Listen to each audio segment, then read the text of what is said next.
11월 4일 금요일 에바다교회 오늘을 여는 말씀 함께 나누겠습니다. 사도신경으로 신앙 고백 드리겠습니다. 나는 전능하신 아버지 하나님 천지의 창조주를 믿습니다. 나는 그의 유일하신 아들 우리 주 예수 그리스도를 믿습니다. 그는 성령으로 잉태되어 동정녀 마리아에게서 나시고 본디오 빌라도에게 고난을 받아 십자가에 못 박혀 죽으시고 장사된 지 사흘 만에 죽은 자 가운데서 다시 살아나셨으며 하늘에 오르시어 전능하신 아버지 하나님 우편에 앉아 계시다가 거기로부터 살아있는 자와 죽은 자를 심판하러 오십니다. 나는 성령을 믿으며 거룩한 공교회와 성도의 교제와 죄를 용서받는 것과 몸의 부활과 영생을 믿습니다. 아멘. 오늘 함께 보실 말씀은 여호수아 24장 29절부터 33절까지 말씀입니다. 여호수아 24장 29절부터 33절까지 말씀을 같이 읽겠습니다.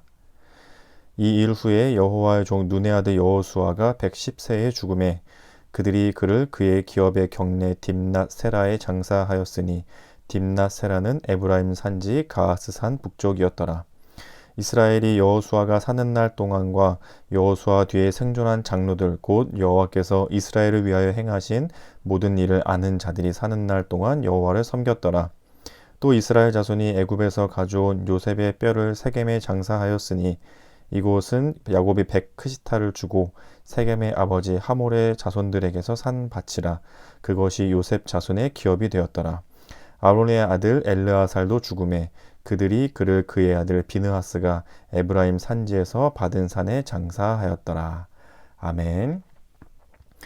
오늘 말씀을 보면 세 명의 죽은 세 사람의 이름이 나오고 있고 그들의 죽음으로 마무리가 되어져 가고 있습니다. 또 여호수아가 애써서 가나안 땅을 정복하기 시작했던 이 정복의 이야기가 정말로 이제 마침표가 찍어지는 마치게 되는 24장 마지막 절에 해당하기도 합니다. 이 세 명의 죽음에 대해서 이야기하고 있는데 첫 번째는 여호수아입니다. 그래서 여호수아가 110세에 죽었다라고 하면서 29절에 시작하고 있는데 그의 죽음이 주고 있는 의미를 31절에서 이렇게 말씀하고 있습니다. 이스라엘이 여호수아가 사는 날 동안과 여호수아 뒤에 생존한 장로들 곧 여호와께서 이스라엘을 위하여 행하신 모든 일을 아는 자들이 사는 날 동안 여호와를 섬겼더라. 여호수아와 함께 그 정복기를 해왔던 또 땅 분배까지 해왔던 이 장로들, 그러니까 지도자와 함께했던 동역자들이겠죠. 그들이 사는 날 동안 그들은 어떻게 살아왔냐면 하나님께서 이스라엘을 위하여 하신 일들을 아는 사람들이었다고 표현하고 있습니다. 곧 여호와께서 이스라엘을 위하여 행하신 모든 일을 아는 자들. 하나님께서 이스라엘을 위해서 어떤 일들을 하셨는지 여호수아와 장로들은 알고 있던 사람들이라는 거죠. 하나님께서 어떻게 일하셨고 무슨 일들을 하셨고 그들을 돌보시고 지키시고 함께 하시기 위해 어떤 일들을 하셨는지 여호수아는 알고 있었다는 뜻입니다. 여호수아의 죽음 후에 여호수아와 장로들에 대해서 성경은 그렇게 표현해 주고 있죠. 마찬가지로 하나님께서도 우리를 위해 행하시는 일들이 있습니다. 그러면 우리가 해야 할 일은 뭐냐면 그것을 아는 것이죠. 그냥 성경 글자를 읽으면서도 알게 되지만 또 실제로 우리의 삶에서 하나님께서 어떻게 하시는지를 우리는 아는 자들이 되어야 할 것입니다.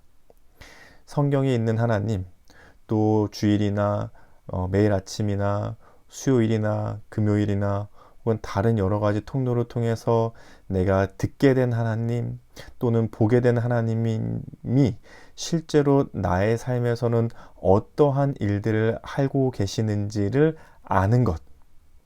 여호수아의 죽음을 보면서 우리도 여호수아처럼 하나님께서 행하신 일들을 아는 사람들이 되는 것, 그것을 우리의 첫 번째 교훈으로 오늘 삼아 볼 수 있을 것 같습니다. 그리고 또 한 사람의 죽음이 나오는데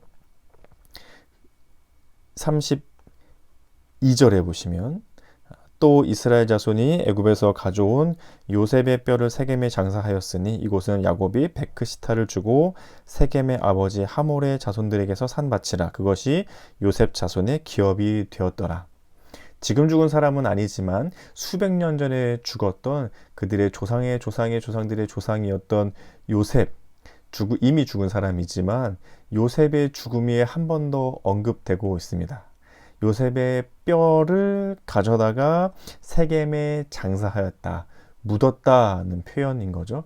그때까지도 요셉이 죽은 그 시체의 뼈를 계속해서 가지고 다니고 있었고, 이제서야 그 뼈를 묻게 된 거죠. 왜 갑자기 요셉의 뼈를 묻는 이야기가 이 중간에 껴있게 될까요? 그것은 창세기와 출애굽기 말씀을 보면 좀 알 수 있습니다. 창세기 50장 25절에 보면 요셉이 죽으면서 그 형제들과 또 자손들에게 이렇게 이야기했어요.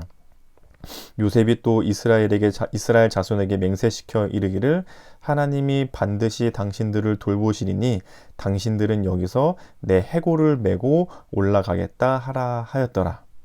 너희들은 내 이 뼈를 가지고 가라. 이렇게 지금 요셉이 유언처럼 남겼죠. 그리고 출애굽기에서 모세도 그 요셉의 뼈를 계속해서 가지고 다니고 있었다는 사실을 알 수 있습니다. 출애굽기 13장 19절에 보면 모세가 요셉의 유고를 가져갔으니 이는 요셉이 이스라엘 자손으로 단단히 맹세하게 하여 이르기를 하나님이 반드시 너희를 찾아오시리니 너희는 내 유고를 여기서 가지고 나가라 하였음이더라 하면서 요셉이 유언했고, 그리고 그 유언이 계속해서 모세를 통해서도 이루어졌고, 또 모세의 뒤를 이은 후계자였던 여호수아가 이 요셉의 뼈를 묻는 장면을 통해서 여전히 요셉의 뼈가 계속해서 가지고 다니고 있었고 요셉의 유언대로 여기에 묻혀졌다는 것을 알 수 있죠. 요셉은 하나님께서 그들에게 약속하신 땅으로 가게 할 것이라는 믿음이 있었을 것이고, 그리고 그곳에 가서 묻어달라고 아마 유언을 남겼겠죠. 그런데 이 요셉의 뼈를 가지고 가라 했던 이 창세기와 출애굽기에서 왜 이 뼈를 가지고 가달라고 유언으로 남겼는지, 왜 가지고 가고 있는지를 표현해 주고 있는데, 창세기에서는 하나님이 반드시 당신들을 돌보실 것이기 때문에, 하나님이 반드시 당신들을 돌보실 것이기 때문에 내 뼈를 가지고 가라. 그리고 출애굽기에서는 하나님이 반드시 너희를 찾아오시리니 라고 표현하고 있습니다. 하나님이 반드시 돌봐주실 거고 하나님이 반드시 너희를 찾아오실 거고 너희와 함께 하신다는 표현이죠. 너희와 함께 하실 것이니 이 뼈를 가지고 가달라, 이 뼈를 가지고 가서 묻어달라는 거였어요. 그리고 이 뼈가 결국에는 묻혀지는 이 모습을 통해서 정말로 하나님이 이스라엘 백성들을 돌보셨고 정말로 이 수백 년의 기간들 동안 하나님께서 그들과 동행하셨었구나를 요셉의 뼈가 묻히는 장면을 통해서 살펴볼 수 있게 됩니다. 그리고 또 한 명의 죽음이 나오는데 33절에 보시면 아론의 아들 엘르아살도 죽음에 그들이 그를 그의 아들 비느하스가 에브라임 산지에서 받은 산에 장사하였더라. 엘르아살이라는 사람이 죽습니다. 그는 제사장이었고 아론의 아들이었죠. 아론은 우리가 잘 알고 있다시피 아주 중요한 지도자 중에 한 명이었습니다. 제사장 중에 한 명이었습니다. 그리고 그의 아들이 이제 죽게 되었다는 것을 통해서 제사장의 일들도 역시 이 여호수아 시대와 함께 했던 제사장들 역시 이제 죽으면서 그 시대가 마지막에 되었다는 것을 보여주는데, 그것을 누가 장사하고 있냐면 또 그의 아들이었던 비느하스라는 사람이 장사를 지내고 있죠. 그러니까 이제 이 시대가 끝났고 옛 시대가 끝났고 새로운 시대를 열어가야 되는 새로운 한 사람이 등장하는데 그가 바로 비느하스라는 이름으로 등장을 하고 있는 거죠. 하나님의 역사가 계속해서 이루어져 가고 있음을 이 비느하스라는 이름을 통해서 우리가 또한 살펴볼 수 있게 되어집니다. 이 세 명의 죽음을 볼 때 우리가 연결해서 좀 생각해 볼 수 있는 것은, 하나님께서 이 여호수아의 죽음과 또 엘르아살의 죽음과 새롭게 시작되는 비느하스의 시작 가운데에 요셉의 이야기를 끼워 놓고 있는 구조를 보게 되거든요.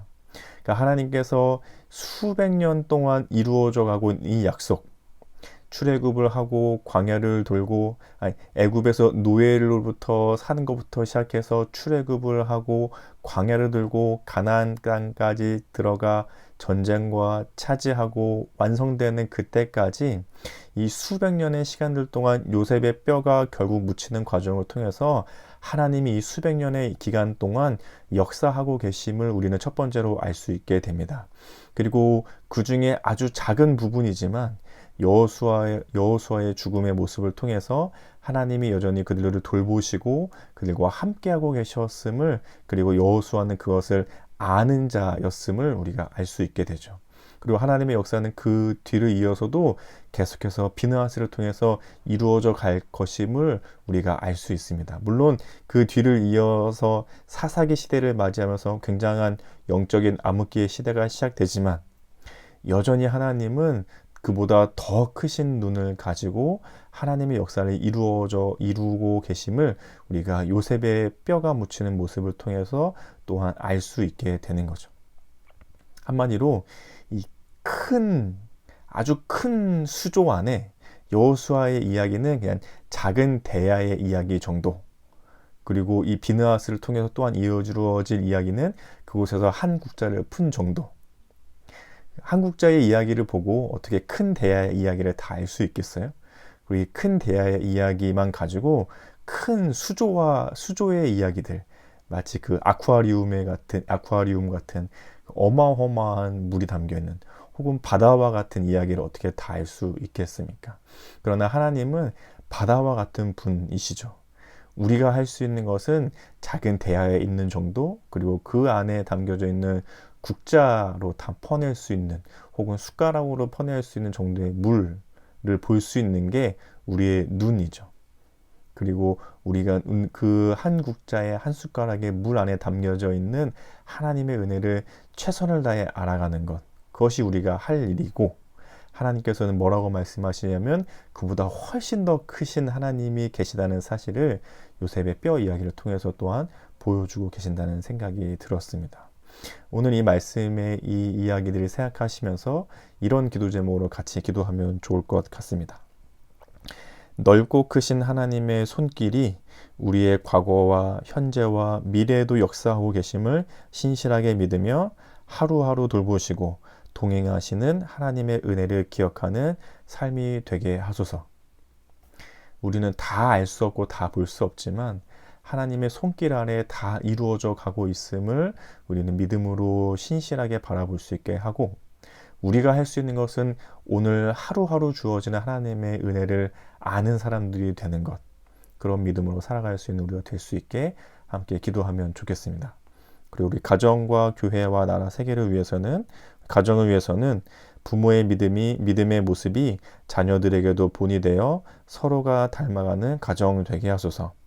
우리 교회를 위해서는 뒤로 물러나지 않는 하나님의 교회임을 기억하며 주신 신앙의 자리를 지켜가게 하소서. 우리 나라와 세계를 위해서는 우리가 볼 수 있는 시야는 좁지만 다 알 수 없을 정도로 크고 넓으신 하나님의 역사가 오늘도 이루어져 가고 있음을 겸손히 보게 하소서. 이런 기도 제목으로 우리 가정과 교회와 또 나라 세계를 위해서 같이 기도해 주시면 좋겠습니다. 그리고 오늘 우리 공동체 기도 제목으로는 저의 기도 제목인데요. 우리 이기영 목사의 기도 제목으로 같이 기도해 주시면 좋겠습니다. 개인의 기도 제목은 하나님을 더 가까이 하며 더 사랑하는 한 해가 되기를 기도합니다. 가정을 위해서는 부모와 자녀가 서로 사랑하며 작은 하나님 나라를 맛보는 기쁨이 있는 가정이 되기를 기도합니다. 삶의 현장을 위해서는 혼자가 아닌 함께하는 분들과 하나님 주신 일을 같이 하는 기쁨을 맛보는 삶의 현장이 되기를 기도합니다. 교회를 위해서는 하나님께서 이루어가시는 일에 마음과 실천으로 함께 동참하며 모두 함께 자라가는 교회가 되기를 기도합니다. 사회, 나라, 온 세계를 위해서는 사회 각 분야와 세계의 분쟁과 선교사님들의 사역 안에 모든 주인 되신 하나님의 다스리시는 손길이 닿아 하나님의 나라가 이루어져가는 역사가 되기를 기도합니다. 이런 기도 제목으로 기도 제목을 냈었는데요. 연말이 되니까 이렇게 돌아보게 되기도 합니다. 기도 제목 생각하시면서 또 이것이 나의 기도 제목이다 이렇게 생각하시면서 같이 기도해 주시면 좋겠습니다. 또 우리 교회가 함께 준비해 가고 있는 공동의회 또 임직식을 위해서 같이 기도해 주시면 좋겠고, 또 이제 연말을 보내며 또 추수감사절, 대림절, 또 성탄절, 연말에 함께 준비하고 있는 교회의 일들과 또 그 안에서 함께 누릴 수 있는 하나님의 은혜들이 있을 텐데, 또 연말을 생각하시면서도 같이 기도해 주시면 좋을 것 같습니다. 각자의 기도 제목 있으시면 또 기도하신 후에 주기도문 하시고 이 시간을 마치도록 하겠습니다. 기도하겠습니다.